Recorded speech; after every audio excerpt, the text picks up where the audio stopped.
All right. I'd like to welcome everyone to the October 2nd, it's hard to believe it's October already, October 2nd, 2017 meeting of the Delaware County Board of Commissioners. If everyone please join me in the pledge. I pledge allegiance to the flag of the United States of America and to the republic for which it stands, one nation, under God, indivisible, with liberty and justice for all.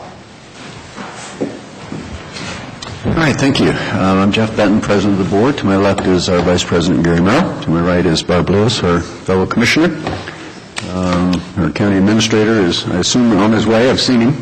But Jen Walraven will be our clerk today. And let's begin. Resolution number 17-1018 in the matter of approving the electronic record of proceedings from regular meeting held September 28, 2017. So moved. Second. Discussion? Vote. Vote on motion 17-1018. Mr. Merrill? Aye. Mrs. Lewis? Aye. Mr. Benton? Aye. We do not have any public comment or elected official comment today, so that brings us to item number 4, Resolution number 171019, in the matter of approving purchase orders and now certificates and payments of warrants in batch number CM APR 0929. So moved. Second. Discussion? Vote. Vote on motion 17-1019. Mrs. Lewis? Aye. Mr. Merrill? Mr. Benton? Aye. Resolution number 17-1020, in the matter of accepting sanitary sewer improvements for Evans Farm West Sanitary Extension. So moved. Second. Discussion? Hi, my name is Kelly Thiel with the Delaware County Regional Sewer District, and this sewer section has been tested and approved and found satisfactory by our office, and we recommend approval at this time. Okay. Vote. Vote on motion 17-1020. Mr. Benton? Aye. Mr. Merrill? Aye. Mrs. Lewis? Aye. Resolution number 171021, in the matter of approving the pipeline relocation and reimbursement agreement by and between Columbia Gas Incorporated and Delaware County for Liberty and Jewett Road. So moved. Second. Discussion? Vote. Oops, we'll have some discussion, looks like. Good morning. Rob Riley, Chief Deputy Engineer. This is a agreement for our Liberty Road and Jewett Road intersection improvement. There is some existing gas line that is in private easement, and therefore it is compensable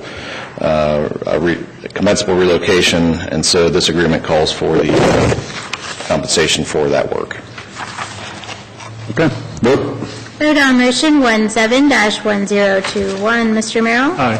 Mr. Benton? Aye. Mrs. Lewis? Aye. Resolution number 17-1022, in the matter of approving right-of-way work permit summary sheet. So moved. Second. Discussion? We received 4 pretty standard applications for permit. We reviewed the proposed work and recommend approval of the permits. All right. Vote. Vote on motion 17-1022. Mrs. Lewis? Aye. Mr. Benton? Aye. Mr. Merrill? Aye. I believe item number 8 in its current form in front of us is not correct, so I believe we're coming back to that later on our agenda. So that brings us to item number 9 on page 669. Resolution number 17-1023, in the matter of appointing a member to the North Star Community Authority Board of Trustees. So moved. Second. Discussion? Good morning, Commissioners. Jane Laws, Communications Manager. Small correction I need to make. It's the North Star New Community Authority is the full name of that one there. And we are recommending to appoint as a citizen member Seiji Kile, filling a term that had expired, and this one ends August 15th of 2019. We recommend your approval. Okay. Vote. Vote on motion 17-1023. Mr. Merrill? Mr. Benton? Aye. Mrs. Lewis? Aye. That Thank brings you. us to administrator reports. Good morning. First of all, I apologize for walking in late. I only have one item to report on. Several months ago, it's actually been almost a year, Mr. Harold Wolford with the Vietnam War veterans approached the Board of Commissioners and asked that a couple of corrections, one correction and a couple of additions be made to the Vietnam Memorial at the courthouse. And the correction was that there was one service member who had been identified as MIA, but over the years they have verified that he was actually KIA, so that MIA designation was removed. It was also discovered that there were two other Delaware County residents, James A. Carr and Philip L. Lee. Both service members were from Delaware County, and they were killed in action in Vietnam. So those two names were added. So one would think that it would be easy to do this, but because of the fact that it's granite, and we had to look at not purchasing a brand-new stone, but trying to add this to the new stone, and that's very specialized work. It took a lot of effort to find it. Sarah did a great job in coordinating this for many months.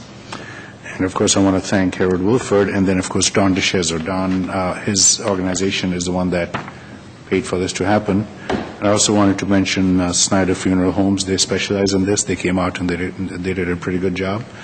There's one name that I think we need to improve on a little bit as far as how it looks, but we will meet with them and try to work that out. But in any case, it's done, and the people who need to be recognized are now being recognized. Good.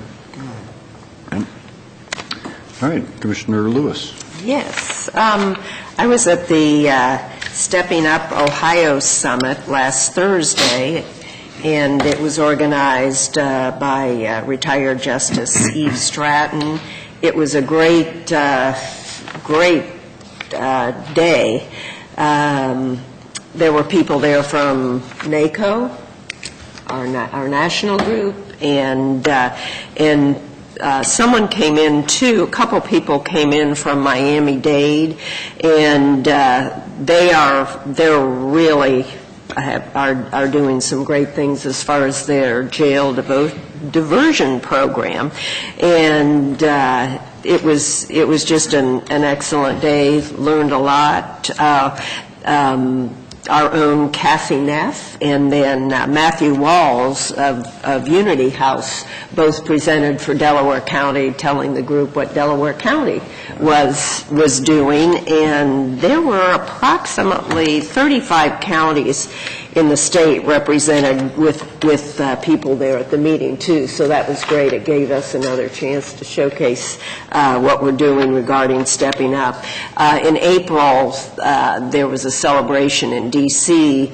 with the second year of operations for Stepping Up. So one of the national heads of the program did come in, did come in from NACO and explain what all is still being done at the national level too. So anyway, it was a great conference, and was glad to attend. And I noticed we all got notices of Operation Street Smart, which is a program designed, and I'll read from their flyer, designed to educate parents, teachers, social workers, community partners, and anyone with a connection to children about current drug trends, terminology, and paraphernalia. The goal is to arm parents and teachers with the information necessary to recognize the influences of a drug culture on their children. And so this was, it looks like an excellent program. It's this Wednesday night. That's October 4th from 6 to 8 at Hayes High School. And it says dinner provided at 5:30 p.m. while supplies last. So get there early. Babysitting provided by National Honor Society students. So it just sounds like a great program sponsored by actually Delaware City Schools, United Way, and our county prosecutor's office under Carol O'Brien. And that's it. Okay, great. Sounds like a nice event. Yeah. Commissioner Merrill. Two real quick things. I attended an event Friday evening at PAL, sponsored by the Rotary Club. The Oktoberfest celebration was an event Friday night, and then the Oktoberfest event on Saturday was, the Friday night event was to raise money for, we're just going to read all the people in need, Turning Point, Energy High School Scholarships, Adopt a Highway, well-attended event. I thought it went really well. And Jeff Robinson, who used to work for me at my days at the Delaware Gazette, was the comedian, and He's funny. brought him on kind of late in the evening, but he did a good job, as he always does. And the other thing is, I'm reading the Galena newsletter that we get monthly. I saw where Marty Mazzy is retiring into the year. I don't know how many of you know Marty. She's the fiscal officer over there, and a neat lady. And so I sent her a note to tell her she'll be missed. That's all I have. Yeah, congratulations to Marty. She's done a lot for Galena. So, just a couple other things. Regional planning, we met Thursday evening. There was a very short meeting and not much on the agenda. I went to the State of the Schools fourth Thursday, which is normally the third Thursday presentation at the Chamber, and all 5 superintendents spoke, and they did a great job. You know, they really talked about what's going on, what they're working on, their plans, and so on. And so, again, great leadership there. They have 4,000 employees in all the school systems, and all of them received less than the state average funding. So funding continues to be an issue. And Olentangy in particular gets half of what the charter schools get, about 10% of what the average statewide funding is. So it's an issue I know a lot of people are working on to make more equitable. Yesterday went to the Leeds Farm and the pin event. Oh, yes. I And, was there after you were. Yeah, Commissioner Lewis and her husband Jim were there, and I don't know if you haven't been out there, you really ought to go. It is quite a place. They said that after you asked Rob Leeds how many people were there, Yeah. and then the minute he said, 3,000, you started computing the dollars. Jim said you could just see it going. Yeah, it's quite a place. I mean, and very successful. They have 3,000 per day on average, except in the middle weeks when they have 6,000 on Saturday and Sunday each day. Oh, really? 6? Yeah.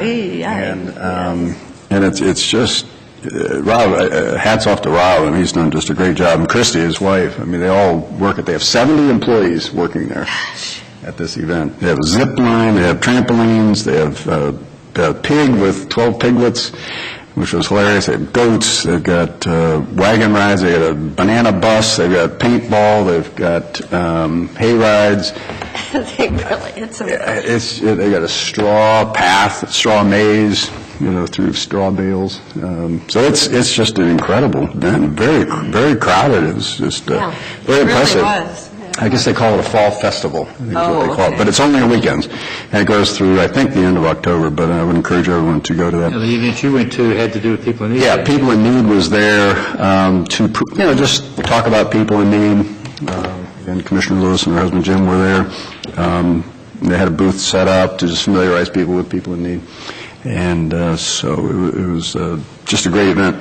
We do have our Community Foundation Evening of Generosity dinner Wednesday evening this week. Oh, that's right. And the Indians start the playoffs on Thursday. So we're all going to be watching that, I'm sure. And we do have need for executive session. We do have need for executive. Resolution number 17-1024, in the matter of adjourning into executive session for consideration of appointment of a public employee or public official and for collective bargaining. Second. Discussion? Vote? Vote on motion 17-1024. Mrs. Lewis? Aye. Mr. Merrill? Aye. Mr. Benton? Aye. Now, we have, one of them has pending and imminent litigation. Litigation? Did Okay. you miss that? There's 2 mentioned in there. Okay. Appointment and We collective have bargaining pending is what I litigation, have. nothing? Okay, so it is just... I changed my motion to include both. Okay. Which two? To the litigation and the I appointment. don't think we need the... Yeah, we don't need litigation. I think that one was correct. Excuse me, collective bargaining. Apologize. Is that what you read originally? Yes. Yeah, I read appointment and collective bargaining. Okay, so we don't need to change the motion. Okay. We've done our vote? Or we haven't done our vote? Yes. Motion is second. Now we'll take a A vote. second, and I believe Mr. Benton still needs to vote. Aye. Okay. We're done. We are in executive session. All right, very good. Thank you.